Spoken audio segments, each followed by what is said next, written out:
Thank you very much, Ron. Good morning, everybody. I'm sorry for the suboptimal room conditions here. Those of you who are jammed in the doorway, we are video recording the presentation, and I believe the intention is to put the video recordings online after the event. So if you're not able to hear what's going on, you'll at least be able to see it online after the event. So as Ron said, my name is Jeff Bier. I'm founder of the Embedded Vision Alliance, which is an industry partnership created to enable product developers in all kinds of industries to build better products by giving them vision, visual intelligence, or embedded vision as we like to call it. Today what I'm going to talk about is what is computer vision or embedded vision, how does it enable augmented reality, and most importantly, what else can we do to make smarter, better products by incorporating visual intelligence into systems and applications. And I'm going to talk about how we can do that and how people are doing that in mobile devices, in wearables, in embedded systems, and in the cloud.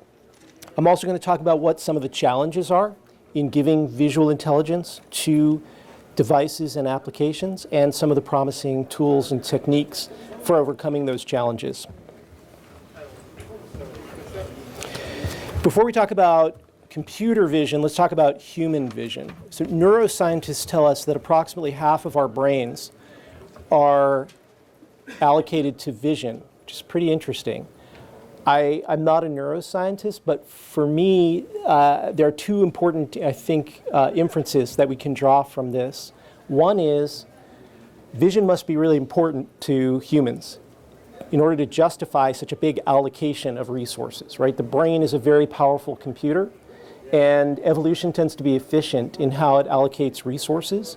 If evolution has allocated half of our brains to vision, vision must be really important.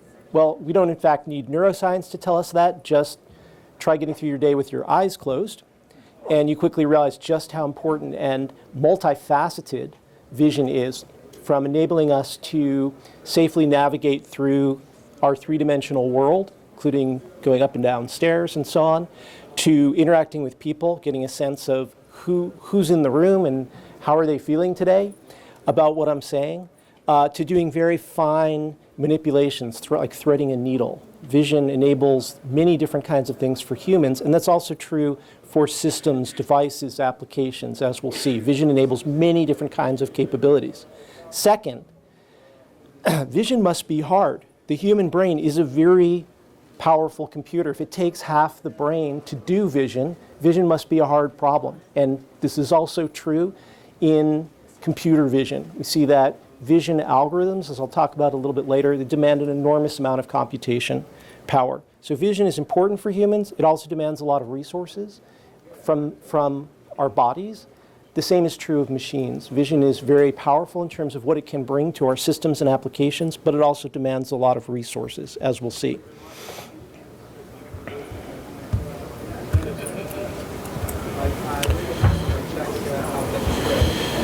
Whoops, sorry. So the term computer vision means extracting meaning from images or video. I'll talk in a minute about how computer vision has evolved over the last 50 years. But since this is an augmented reality conference, let me first just comment briefly on how vision enables augmented reality. When we have a classical augmented reality application, like on a mobile phone, for example, what we're doing is we're overlaying the virtual, meaning some sort of computer-generated graphical information, on the physical, meaning an image of the real world. In order to do that, we need to know what we're looking at. The application, the system needs to know what it's looking at and where that thing is. For example, if I have one of these classical AR applications where I hold a baseball card in my hand and I look at it through my phone and up pops an animated baseball player figure, the app needs to know that there's a hand there or not. And if there's a hand there, where? And in what pose? And how is it moving? And computer vision enables this. So this is how computer vision is fundamentally required for augmented reality as we typically experience it today. but it's typically hidden. We're not, the application is not directly communicating to us, I see a hand. It's instead using that information to do other things. And so often, users and even developers aren't really aware, in many cases, that computer vision is an essential enabling technology for augmented reality, but it is. But it turns out that while vision is essential for augmented reality, it's also capable of delivering much more functionality and capability beyond augmented reality, and that's going to be the focus of my presentation today. Computer vision started out as a research field, perhaps 50 or so years ago, the early days of the US space program, for example, where some of the earliest computer vision work was done.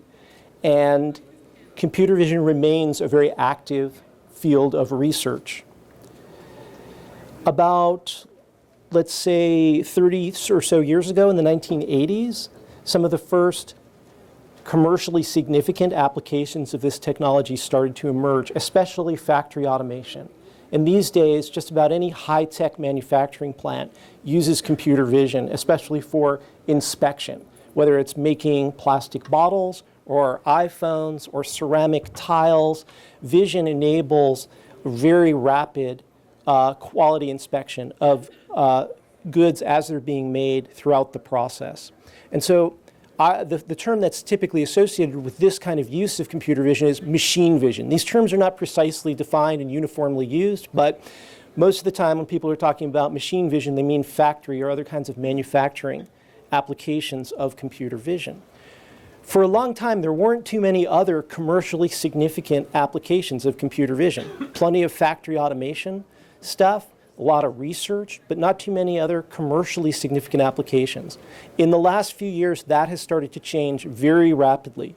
Thanks to improvements in processors, sensors, algorithms, and development tools, now computer vision can go into almost anything. Your mobile phone is capable of computer vision. Wearable smart glasses are capable of computer vision. And we use this term embedded vision to denote this third wave: computer vision, machine vision, embedded vision. We use the term embedded vision to denote this new era of practical, deployable, cost-effective computer vision that can be put into almost anything. As the previous speaker said, I think very aptly, just because we can do something doesn't mean we should. So I said a little bit about the can, but what about the should? Why? So we can put vision in almost anything. Why should we? I would argue that vision is the single most powerful thing we can do, capability we can give a system or an application to make it smarter. What do I mean by smarter? Well, it depends on what you're trying to do. It might be safer, might be more personalized and secure, might be easier to use and more responsive. Just as people get an enormous amount of information, as we get an enormous amount of information visually, which enables us to do many things, our systems can get an enormous amount of information visually, and the more they know, the more they can do. The smarter they can be, the safer, more responsive, more capable. And I'm going to show you a number of examples today of that, starting with mobile. I'll move through mobile, wearables, embedded, and cloud-based vision, and show you a few of what I consider to be the most compelling applications showing what's possible with embedded vision today. Many more videos like the ones I'm going to show you here are available on the Embedded Vision Alliance website, showing cool examples of vision applications. I only have time for a handful today. I'm going to start with mobile. And another way that almost everybody in this room uses computer vision today, maybe the most frequent use for most of us of computer vision, is when we take a picture with our smartphone. As you know, smartphones are rapidly replacing cameras as the main way we take pictures. But they're really hindered in some pretty significant ways as cameras. They have space for only very tiny image sensors. They have space for only very tiny lenses. They're very small platforms, hard to hold, you get shaky, your hand shakes and so on. Fortunately though, they have very powerful processors. And by running sophisticated algorithms on those very powerful processors, we can offset some of those weaknesses that are caused by small sensors with limited light gathering capability, very limited optics, and so on. For example, a simple example is just smile detection. Right? This has actually been in conventional cameras for a while, and now it's also in smartphones, where you can have the camera wait till people are smiling and then automatically take the picture at that moment. That's a very simple example, but there are lots of others. For example, the automatic panorama stitching that you do with your mobile phone, where it takes a series of exposures and then seamlessly joins them to automatically create a panorama. That happens with computer vision. What the application is doing is finding corresponding features at the right edge of one frame and the left edge of the next frame, and using that to align and then meld the two images to create a seamless continuum. It's another case like AR where the use of computer vision is hidden under the hood, but very powerful. Visual search is another one. Is there anybody here who uses visual search on a regular basis today, like Amazon Flow? Maybe 5% or so. I became a convert. A couple weeks ago, I was on a business trip. I had a really brutal week. At the end of the week, I was at Kennedy Airport getting my flight back. I said, I need a book. I need something to just relax with on the 6-hour flight back to SFO. I went to the airport bookstore, a wall of paperback books. I didn't recognize any of the titles or any of the authors. I had just a few minutes. What am I going to do? I thought, well, let me try this visual search. I whipped out my smartphone, I ran Amazon Flow, and as I scanned it across the books, I instantly saw what the Amazon customer reviews were of those books. In less than a minute, I found a book that was highly rated in a genre I liked, bought it, read it on the plane, happy customer. I'm now a convert to visual search. Here's an example. If you haven't seen Amazon Flow or similar visual search applications, here's an example. You can download this for your smartphone. Here we go. And it'll read barcodes, but that's not really what I'm talking about here. What I'm talking about is just showing it an image of the product. And this works best for products that have a distinct packaging appearance, labels and graphics on them that help identify what it is. And of course, a book is perfect for this because there's the title in 3-inch high letters right on the cover, but it'll work for other things as well. It doesn't work as well for things that are more subtle. For example, I have a favorite pair of shoes that is worn out, and I thought, well, I don't remember exactly where I got these, but maybe Amazon can recognize them. They had the manufacturer's name inside, but not a model number. So I tried scanning my shoes, and I was hopeless. But for books, for computers, for packages of detergent, this sort of thing, it works really well. So visual search is one key use case for vision in mobile. And this is an example of how things that we already do, web searching, can be made easier, better, more powerful with computer vision by giving the application this additional sense. I'm terribly sorry about that. So instead of me having to stand in the bookstore and key in book titles with my thumbs at like 1 character per second, I just show an image, done. Show the next image, done. Much more convenient, much more natural. But vision also enables entirely new capabilities in mobile devices. And here's an example of that. I'm going to try holding the microphone here next to the speaker of my PC. We'll see if we can hear the audio.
Institute of Technology, UNI, aimed to empower the deaf community to live the lifestyle they've always wanted. Above all, push tool. What? Pretty cool, huh? So entirely new capabilities for our mobile devices enabled by vision. Now, extracting the desired information from a stream of pixels, in this case, hand gestures for sign language. In the previous case, features to identify a book, a package of food, or what have you. This is hard. This requires sophisticated, complex algorithms. The good news is that for commonly needed functions, a lot of those algorithms are increasingly available off the shelf, packaged as libraries, as SDKs, as APIs that can be incorporated into applications so that you don't have to start from a completely blank slate to bring this kind of visual intelligence to your application. Now, of course, it depends what you're trying to do. If what you're trying to do requires getting different kinds of information from the visual pixel stream, well, you may in fact have to start from scratch. But for common kinds of things, there's a growing array of off-the-shelf software components available. One of these common functions is skeleton tracking.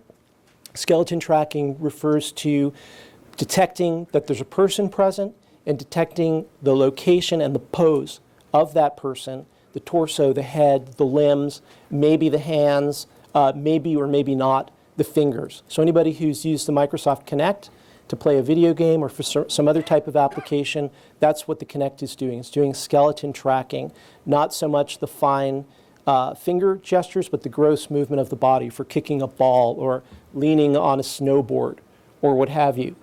Other libraries provide hand and finger tracking. Sometimes that's all they do for a variety of applications. And here on this slide and the others like it, at the bottom I've listed a few, by no means all, but a few of the companies that are providing these kinds of libraries. For example, Soft Kinetic is a startup that provides both a sensor, a depth sensor, and a library for skeleton tracking. Here's just a little quick example of what skeleton tracking, whoops, I can see that, but you can't. Let's try again.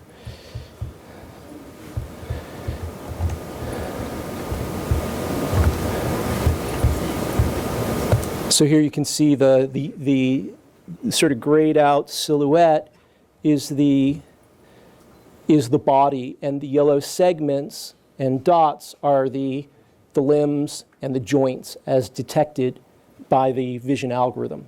So that's what a skeleton, the output of a skeleton tracking library looks like, and you can imagine how you could use that information for a variety of purposes in an application.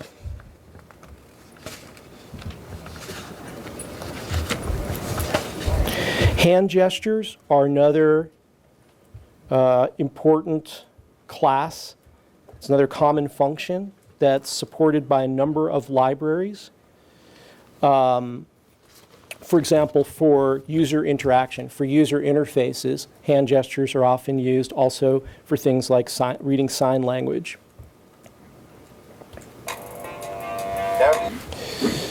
This is a Kickstarter project called NavD that uses a head-up display, goes in your car, and it's designed to make it safer for you to interact with your phone in the car. And one of the features is hand gestures. So you just make a hand gesture kind of in front of your face, like thumbs up, for example, to answer a call. So this is an example of a product that uses hand gestures based on vision.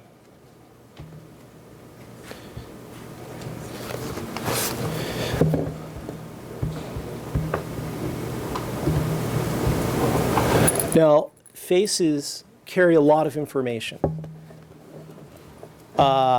Is a person present? Sometimes the easiest way to tell that is by looking for a face. Where is that person facing? What direction are they facing? Where are they looking? Who are they?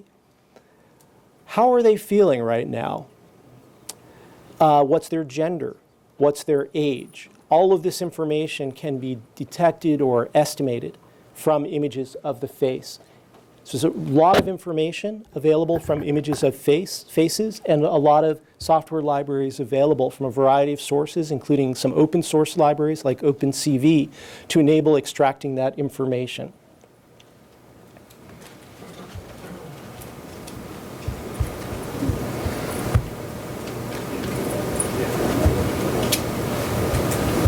Here's a little demo showing on the left, you can see the face with the graphical annotation. You can see that they're tracking the lips, the eyes, eyebrows, and the overall pose of the face of the actual person on the left, and they're mapping that onto this graphical avatar on the right. So just a quick, simple example of how facial analysis can be used.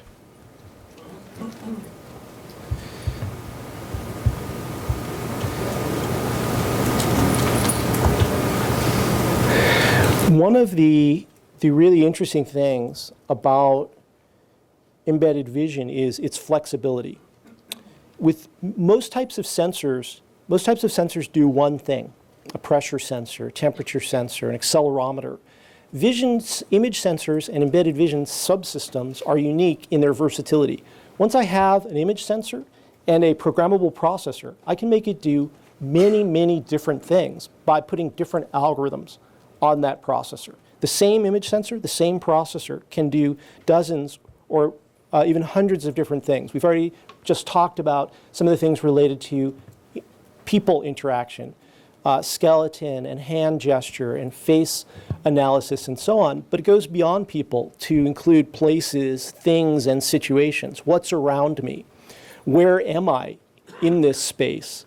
What else is in here in this space, and where is it located, and how is it moving, how is it oriented, and how are things interacting in this space? Are these two vehicles about to collide, for example? Is this queue of people waiting at the checkout line getting too long? So an image sensor combined with a programmable processor, I think of as a software-defined sensor. It's a very, very flexible sensor. Now, if you're going to do 12 different things simultaneously, you're going to need a very powerful processor to run all those algorithms at once. In some applications, that's how it needs to run. In other applications, it may be one or the other, doing one thing or the other or the other. And so it's a matter of which algorithm is running at this moment in time. Let's talk about wearables. As I've mentioned, vision algorithms are complex, and because they're operating in real time on streaming video, which is lots of pixels, they need lots of processing power. Lots of processing power is easy if you're, let's say, competing in the DARPA Grand Challenge for self-driving vehicles, and you can take the entire cargo area of an SUV and put in racks of CPUs and GPUs and FPGAs. But what if you're talking about something like a wearable device? Then it's really hard to get the tens of billions of compute operations per second, or even hundreds of billions of compute operations per second that's typically required to do the kinds of things we're talking about here into a very small wearable device that runs on a very small battery for a useful amount of time. That's really challenging. And we're just now getting to the point where that is starting to become practical. And so that's why we're now starting to see things like smart glasses with vision capabilities deployed in industrial applications, like this warehouse application. I think I can get away without the sound on this one. But the idea here is the warehouse, this is something that's being developed by SAP with a company called Vuzix that makes the glasses. And what you'll see is that the forklift operator is getting instructions on his smart glasses. He's giving responses verbally, and some of the information he's getting is of the augmented reality type. For example, navigation instructions. Here's the next package you need to pick up. Safety information. Be careful, you're coming up to a blind intersection and there's another forklift coming. That sort of thing. This only works if that wearable device runs for an entire shift on a battery charge, something like 8 or 10 hours. That's an enormous amount of processing power to support on a small battery. We're just getting to the stage where that's possible. Here's another augmented reality wearable device. This one uses a little pocket computer about the size of a smartphone. And the way this works is this is an aid for people who are visually impaired. And I am going to put the sound on for this one. Hi, I'm Liat, and I'm visually impaired. I want to show you today how this device changed my life.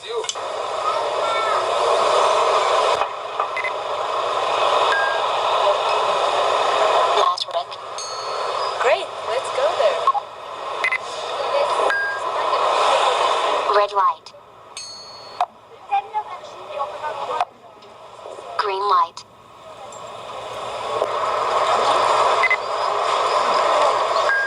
$50 shekel. 50 shekel. Let's buy some coffee. Breakfast. Bagel plus coffee with cream cheese.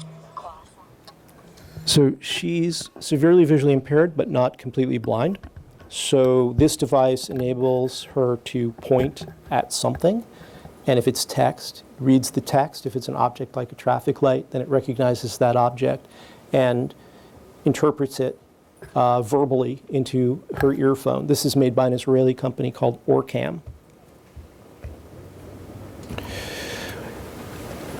For these kinds of augmented reality applications, there are many software SDKs specifically to enable various kinds of augmented reality applications like Vuforia, Mateo. Well, Mateo is now part of Apple, so things are changing there. But a number of suppliers, which you'll have a chance to meet here at AWE, provide SDKs specifically to enable these kinds of augmented reality applications. There's another class of applications very relevant, of algorithms very relevant for wearables, which have to do with location.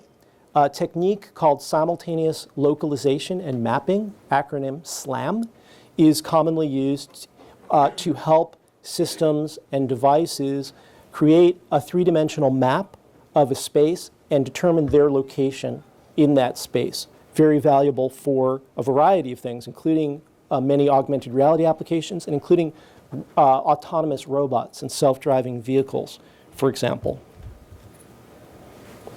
Here's a simple demonstration of a SLAM algorithm at work as the sensor is basically being walked through the interior of this house. You see the path being traced on the right-hand side, and that black outline is being created in real time. So that's a to-scale representation of the three-dimensional space that's being drawn in real time.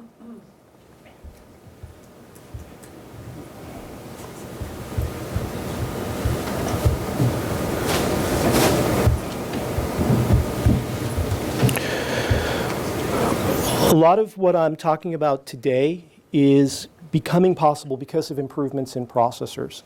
This is just a simple set of data points that I drew from some of our historical benchmarking of embedded processors, one particular family of embedded processors from Texas Instruments that shows this. The horizontal red line is 10 billion math operations per second, loosely stated, which is a typical performance requirement for vision applications. Some require much more, some require less.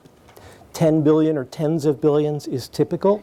And what you can see is that for this particular embedded processor family, sometime in the last few years, it has broken that threshold. Now, much bigger, more power-hungry, more expensive processors have been able to provide this level of performance for a long time. But those aren't processors that can go into small, low-power, cost-constrained devices.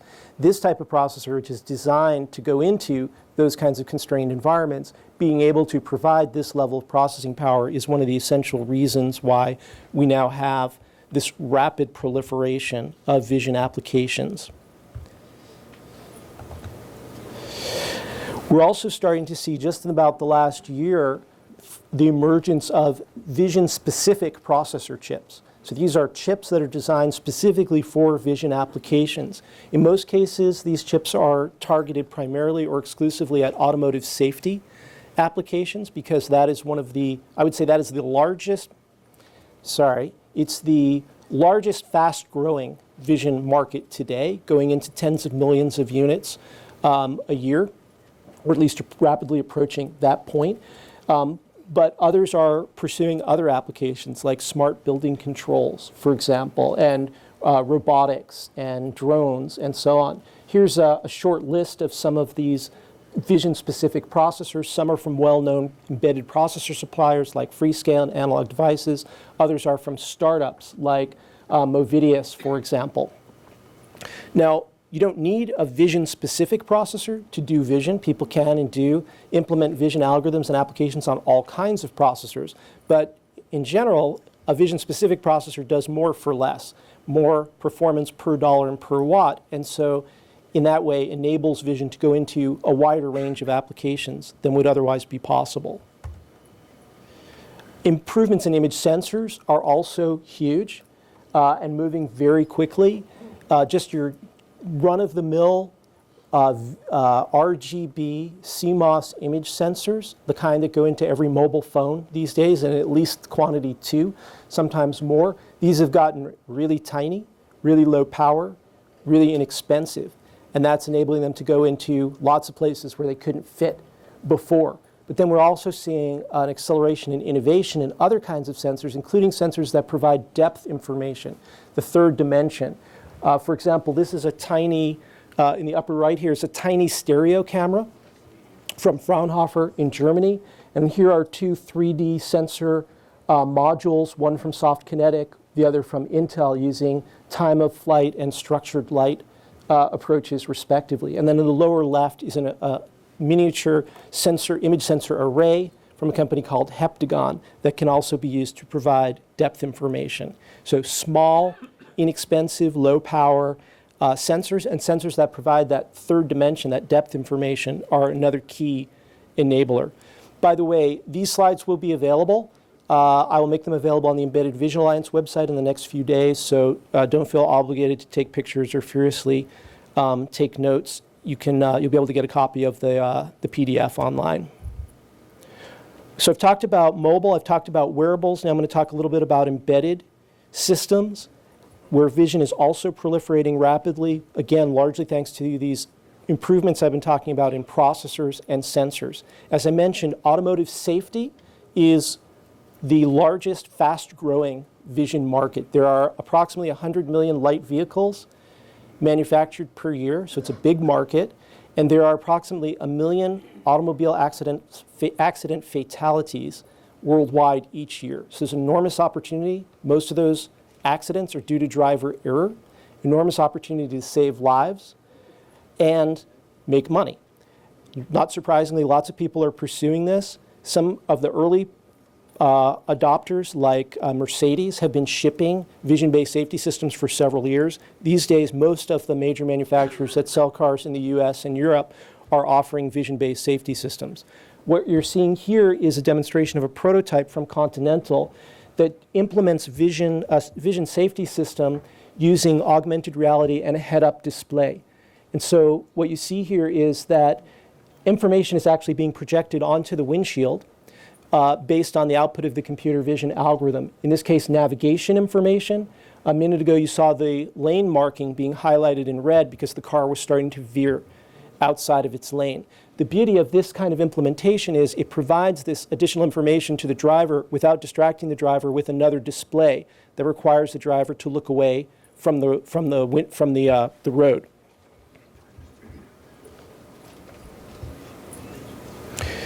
Who has a Roomba? Anybody have a Roomba? A few. So the Roomba is totally cool, but it's pretty primitive, right? The way the Roomba, if those of you who don't know what a Roomba is a small vacuum cleaner robot made by iRobot. It's been a very successful consumer product. They even sell them at Costco. And they've sold over 10 million of them over the past roughly 10 years, which is pretty remarkable. It's cool. It works, but it's also kind of clumsy. If you've seen one in operation, it finds its way around by bumping into things.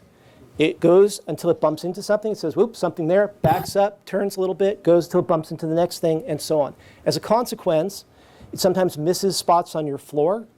Other spots get 12 passes over them. And if you have like a couch that has just the wrong clearance, it can get itself wedged in there, and you hear it sadly beeping for help until you come and free it. So Dyson in the UK has recently announced their answer to the Roomba. This is the Dyson 360i robotic vacuum cleaner. It's much smarter in how it finds its way around using this simultaneous localization and mapping technique that I mentioned. So here's Mike Aldred from Dyson explaining how this works. So on the Dyson 360i robot, we chose to use vision because it means the robot can know exactly where it is within a room very accurately. In turn, that means the machine can clean very efficiently and systematically. So when we were developing the camera systems, it was very clear that there wasn't an existing system we could just use. We very quickly decided not to use a forward-facing standard camera. What was needed was a system that can see all around the machine all at the same time. The advantage of such systems is you don't need to physically turn around to look to see where you are. And the other thing is anything that comes into view doesn't obscure the whole image, so the robot isn't easily blinded.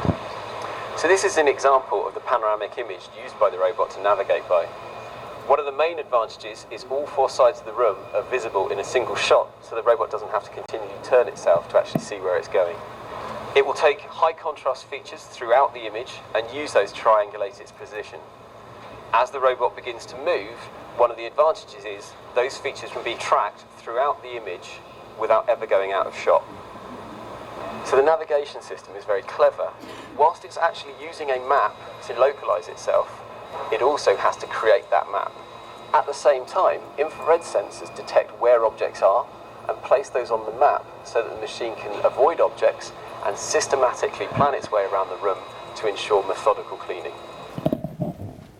So when you think about machines being autonomous, be they vacuum cleaners, self-driving cars, Amazon delivery drones, hospital robots, or what have you, it's hard to imagine effective, safe, autonomous machines without vision. And making vision small enough and cheap enough and low power enough to fit into a product like this, that's what's going to enable the creation of more effective autonomous machines. This is another cool application of a smarter thing. I'll just briefly narrate this instead of playing the audio from the actual video track. Those digital signs you see in airports, bus shelters, and so on are increasingly getting cameras.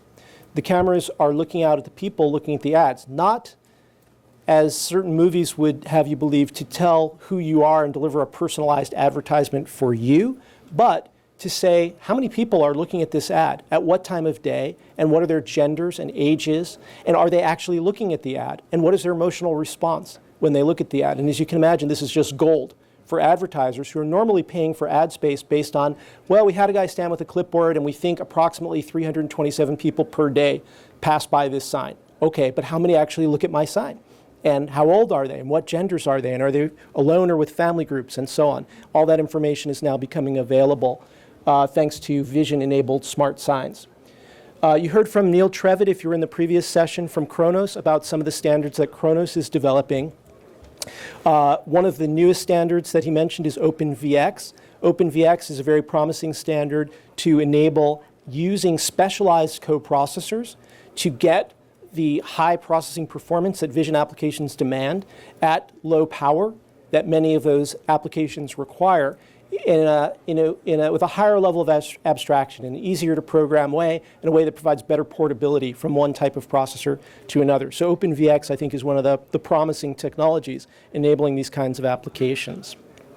I only have a few more minutes, so I'll just mention briefly some of the cloud applications that I think are interesting. This is a retail analytics application from a San Francisco-based company, Prism Skylabs. What this does is use existing video security cameras in retail stores to provide all kinds of useful analytic information for the store owner about customer traffic during times of day, what products customers are interested in, what paths they're taking in the store, and so on, including the ability to do A/B comparisons from one store to another, one store from one day to another, and so on.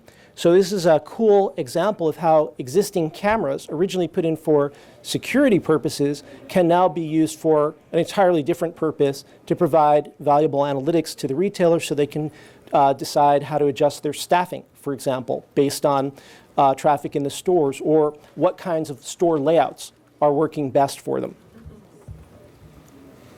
There are a growing number of companies providing vision services through cloud APIs. One is Orbeus, that provides things like face and object and scene recognition. Another is Tend Insights, local company here in Fremont that focuses on connected home applications. For example, the smart doorbell, the pet monitor, the home security monitor camera. So they provide all of the vision intelligence in the cloud. The video gets uploaded, gets streamed up from the camera, processed in the cloud, and then your application decides what to do with the output of that. For example, send a text notification with an image attached to the user saying, hey, Fluffy's up on the couch again. Huge potential here, but also lots of challenges in adding visual intelligence to systems. These algorithms are complex because the scenes that get presented to these algorithms are infinitely varied, and sometimes the imaging conditions are very challenging. You can have glare, for example. You can have poor lighting, backlighting, motion. You're trying to recognize people, but they're all clumped together and moving around. Maybe you're trying to count people, for example. So coming up with the right algorithms and implementing them efficiently is challenging. Takes a lot of engineering, takes a lot of testing. That's why it's good that there are lots of resources to leverage, like these various SDKs and APIs that I've been mentioning. And a great resource to find those resources, a great connecting point, is the Embedded Vision Alliance website. As I mentioned at the beginning, the Alliance is a partnership of about 50 companies that are supplying processors, sensors, algorithms, development tools, engineering services, and so on to empower product creators to incorporate this kind of visual intelligence into their products. And our website is dedicated to providing practical technical education for product developers. What can you do with vision? What are the trade-offs between different kinds of sensors, processors, programming languages, and so on? And who are the suppliers that you might want to be talking with? So I welcome you to make use of the vast free resources on the Embedded Vision Alliance website. If your company is a supplier of vision technology, please come talk to me to find out about membership in the Alliance. My time is up here. I really appreciate your patience, especially those of you who couldn't get seats. I'll hang around afterwards for questions, for anyone who has questions, for as long as you guys want. Okay? Sounds good. Thanks a lot.